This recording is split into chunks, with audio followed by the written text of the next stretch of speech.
نبی کریم صلی اللہ علیہ وآلہ وسلم پر وحی کا ابتدائی دور اچھے سچے پاکیزہ خوابوں سے شروع ہوا۔ آپ صلی اللہ علیہ وآلہ وسلم خواب میں جو کچھ دیکھتے وہ صبح کی روشنی کی طرح صحیح اور سچا ثابت ہوتا۔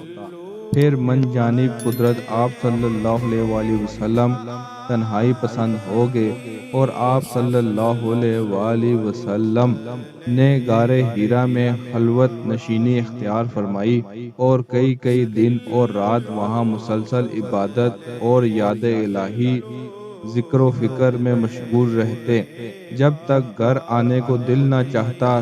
توشہ ہمراہ لیے ہوئے وہاں رہتے۔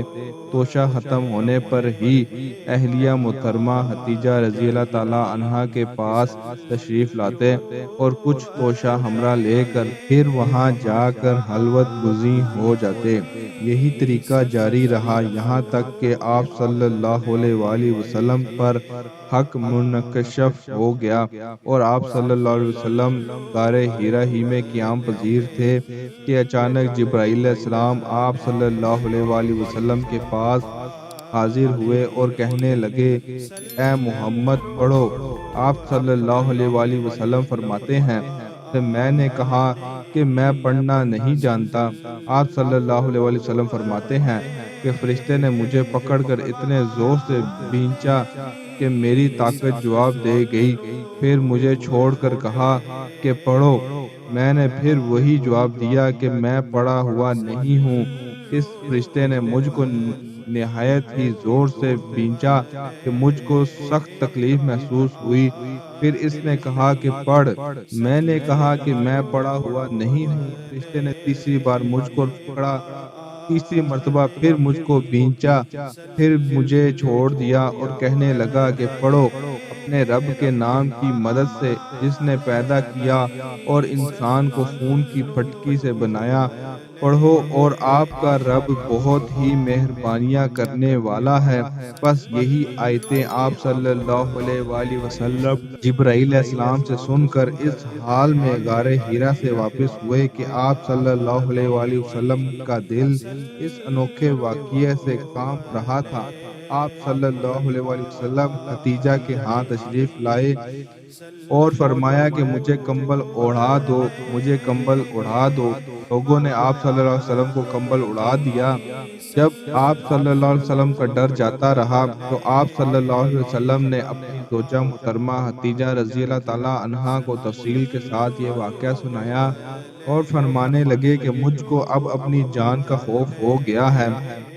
آپ صلی اللہ علیہ وآلہ وسلم کی اہلیہ محترمہ ختیجہ رضی اللہ تعالیٰ عنہا نے آپ صلی اللہ علیہ وسلم کی ڈھارس بندائی اور کہا کہ آپ کا خیال صحیح نہیں ہے، اللہ کی قسم آپ کو اللہ کبھی رسوا نہیں کرے گا۔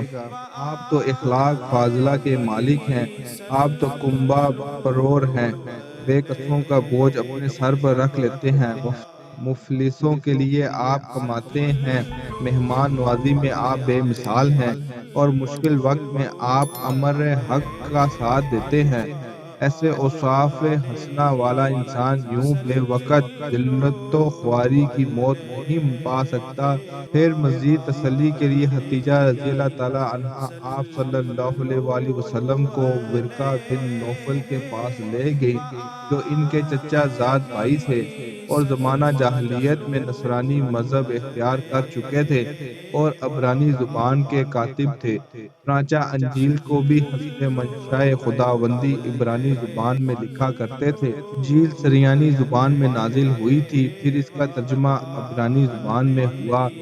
ورقہ اسی کو لکھتے تھے۔ وہ بہت بوڑھے ہو گئے تھے، یہاں تک کہ ان کی بینائی بھی رخصت ہو چکی تھی۔